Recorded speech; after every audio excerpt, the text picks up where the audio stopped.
Bonjour à vous et bienvenue dans Zéro Marketing, l'émission qui parle de bouche à oreille et qui est actuellement en vacances.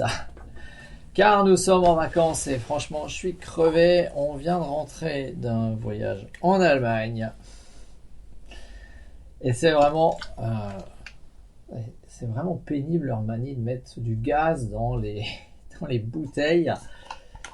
Enfin bon, on va dire que c'est comme ça quand on voyage. L'environnement a un goût différent.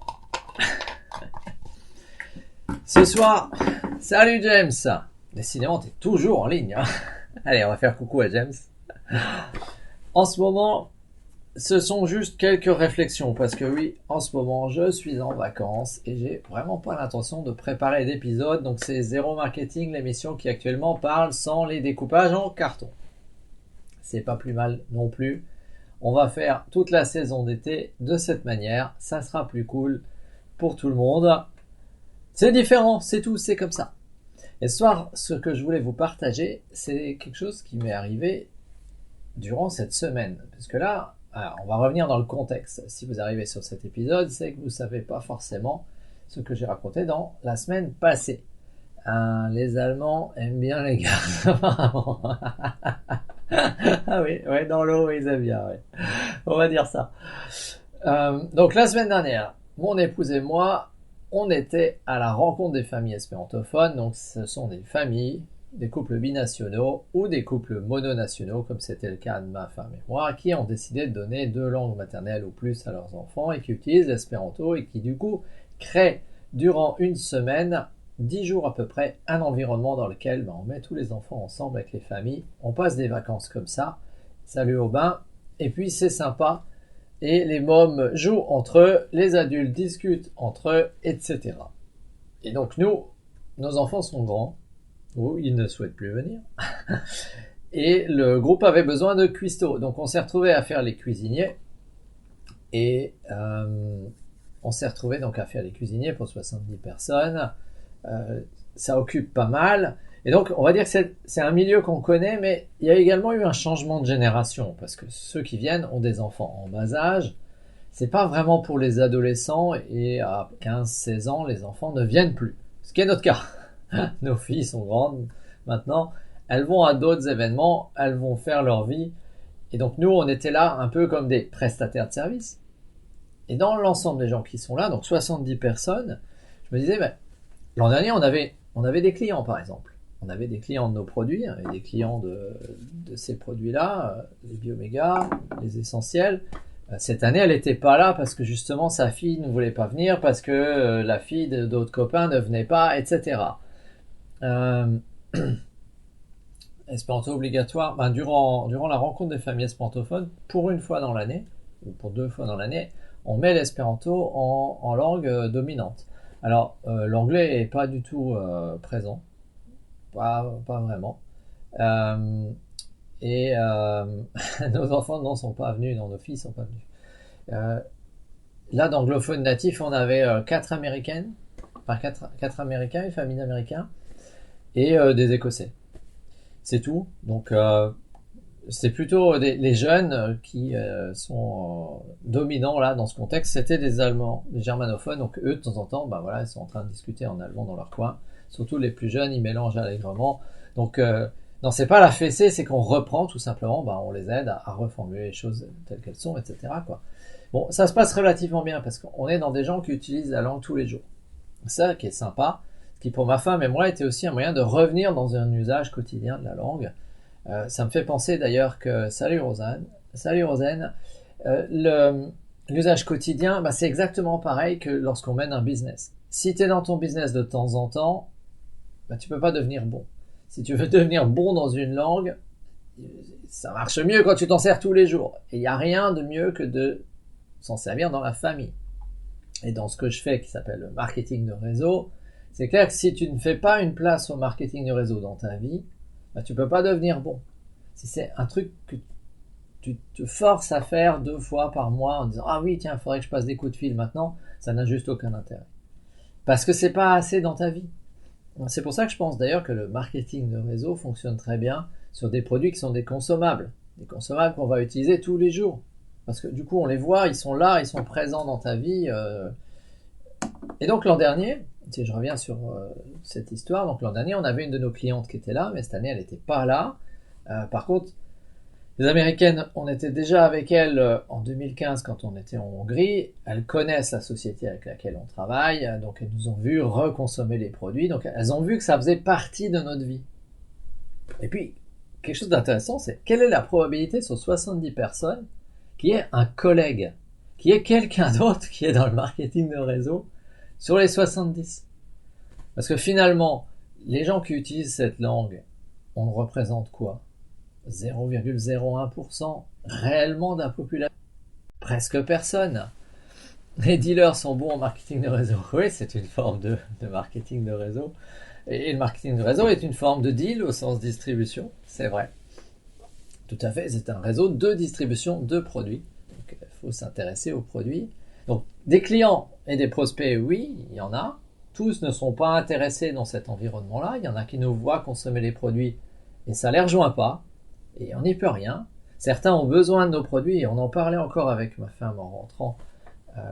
Le magicien qui est venu faire son spectacle hier, il a vraiment besoin de nos produits. Je lui ai déjà présenté de quoi il s'agit, mais ça ne le rejoint pas.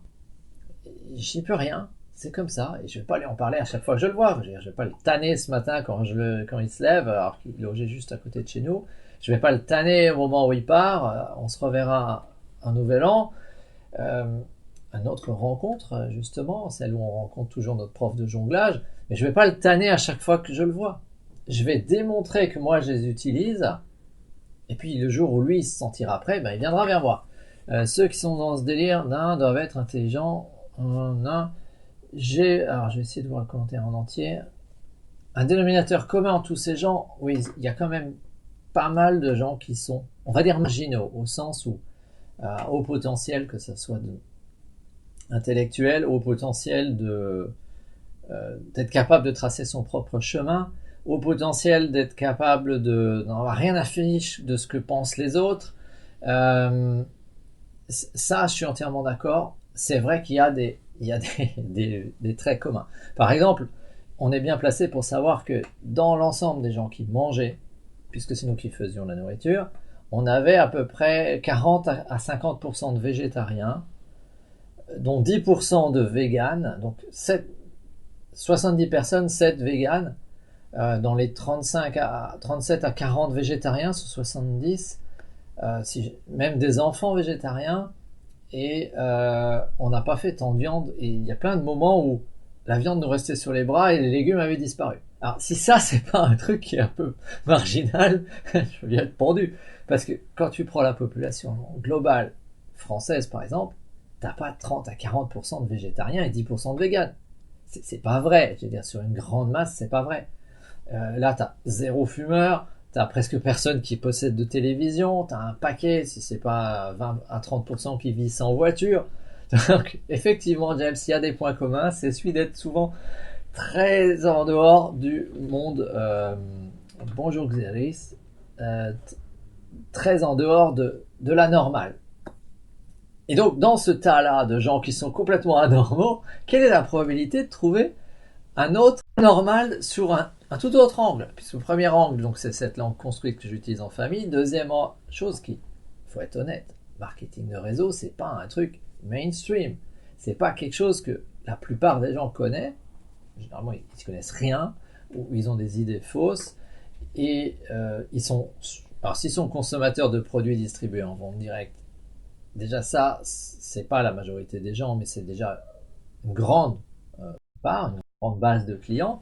Non, tout le monde n'est pas distributeur. Parce que finalement, c'était l'objet du titre que j'ai donné ce soir, c'est probabilité.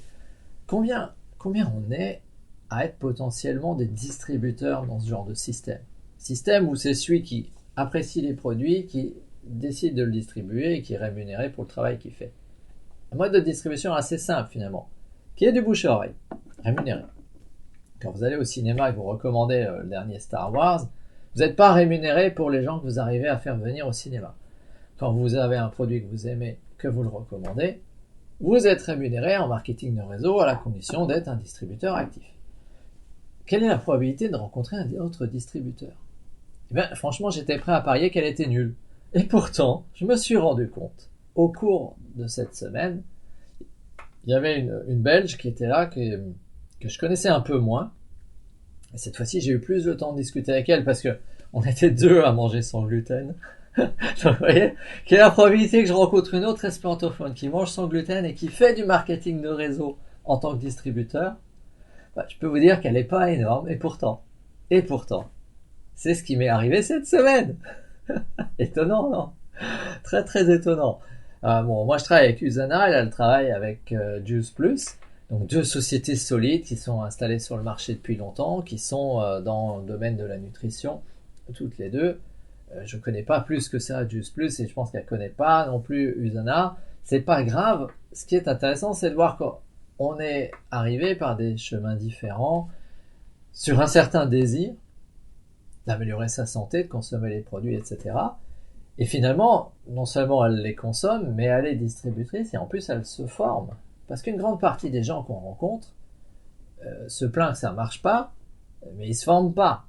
Or, c'est pas enseigné à l'école. Et c'est comme tout. Si demain vous vous mettez à dire ah tiens j'aimerais atteindre ça, mais vous vous formez pas, il faut pas se plaindre que ça marche pas.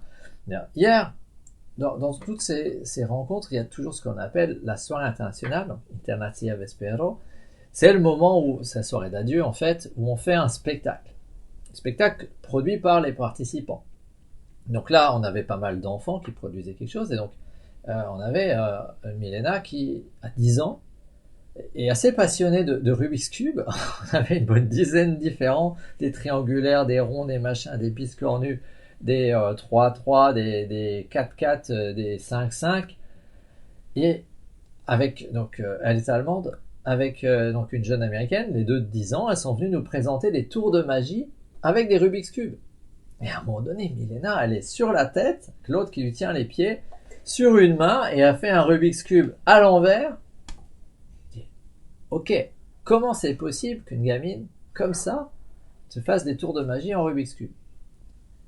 Il y a du talent, c'est vrai, forcément, mais il y a un intérêt, et puis elle s'est formée. Elle se forme sur YouTube, tout bêtement. Je veux dire, elle a 10 ans, elle a une connexion Internet, elle a un peu de temps. Elle a déjà participé à des écoles du cirque. Elle a la capacité de discuter avec le magicien professionnel qui était là. Donc, le réseau espérantophone lui ouvre des contacts de gens qui peuvent la conseiller sur les manières de mieux construire ses histoires, etc. Elle se forme. Et un enfant de 10 ans se forme. Il y a des adultes, ils signent un truc et ils se disent ah, j'ai parlé à 3 personnes et ça n'a pas marché. Ça viendrait pas à l'idée de l'enfant de dire j'ai fait 3 fois le Rubik's Cube et ça n'a pas marché. Il dit non. Et pourquoi un enfant de 10 ans finalement, il est prêt à apprendre, à réessayer, jusqu'à ce que ça marche? Je dis, un de ces tours, c'était un truc sympa, fait venir un autre, comme ça, sur scène, à qui on bande les yeux et on met une feuille de papier, donc pour montrer qu'elle ne verra pas. Donc après, on lui donne un cube mélangé, elle le mémorise, on lui met le bandeau et elle le fait sous la feuille de papier, et là, elle te fait le cube de mémoire de ce qu'elle a mémorisé, 15-20 secondes, fini. À 10 ans, elle le fait en aveugle. J'ose pas imaginer la quantité de travail qu'il y a derrière. Donc, qu'est-ce qui explique qu'un enfant comme ça, à 10 ans, soit tout à fait capable de comprendre que oui, il va falloir travailler pour obtenir ce qu'il veut, c'est-à-dire être sur scène, chanter un public. Exactement ce que nous cherchons à faire en étant dans le business, aider les clients par nos produits, peu importe la société, à condition que les produits soient solides, bien sûr. Et pour en revenir au bain, on n'est pas dans du deal de produits illégaux, puisqu'on est dans des choses qui sont encadrées et en France avec des accords avec Pôle emploi pour créer de l'emploi dans ce domaine, etc. Pour aider les gens à se prendre en main, à bâtir un business, à passer de consommateurs à distributeurs, c'est-à-dire des professionnels de la vente, de l'animation, de la formation, du coaching, voilà, etc., qui sont liés à ce mode de distribution qu'ils ne connaissent pas, qu'ils ont donc besoin d'apprendre. Ils ont donc besoin de se dire, ok, si ça met des années à être fort au Rubik's Cube, si je mets des années à bâtir un spectacle de jonglage, ben je vais peut-être mettre des années à bâtir quelque chose d'énorme qui peut me payer un revenu résiduel continu, récurrent, avec une équipe solide, durable, fiable, qui est capable de traverser les épreuves. Donc voilà, c'est toujours très étonnant de voir que chez l'enfant, il est d'accord, il est prêt à le faire, il y a presque 100% des gosses qui vont le faire, et qu'après chez les adultes, on tombe sur 3% qui est prêt à se dire ok, je suis prêt à apprendre. Alors là, si je reviens sur mon groupe de 70 personnes, quelle était la probabilité que je rencontre une collègue qui en plus se forme? Eh ben, elle était à mon avis pas énorme, mais finalement, voilà, on a 3 choses complètement ahurissantes ensemble, c'est-à-dire une chance sur pas beaucoup, mais ça nous a permis d'échanger, c'était très sympa. D'ailleurs, je vous rassure, la France c'est beaucoup mieux que la Belgique pour démarrer, parce en matière d'imposition, les Belges ils ont quand même la main lourde, ils sont quand même très très forts pour aller imposer des gens qui gagnent rien au début, puisque au début, ben voilà, il s'agit de transformer quelqu'un qui est un consommateur d'un produit et de l'amener doucement à changer de mentalité et à prendre les attitudes et les savoir-faire d'un professionnel. Voilà. Quelques réflexions sur cet épisode estival. Je crois qu'on en était au 22e épisode. Je ne sais pas si vous avez des questions. Je vous laisse quelques secondes pour poser quelques questions. Et puis sinon, je vous assure, je suis claqué. Et j'ai besoin de retrouver un peu d'énergie. La semaine prochaine, je serai en train... Salut Fanny. Alors, on est en train de finir l'épisode. La semaine prochaine, je serai en train de préparer mes affaires pour partir aux États-Unis. Donc dans 2 semaines, j'aurai plein de choses à partager. Ne ratez pas l'épisode dans 2 semaines. Allez, là-dessus, je vous dis bon été, bonne prospection, bonnes vacances si vous êtes en vacances, bon développement si vous êtes développeur, et puis à la prochaine. Allez, salut!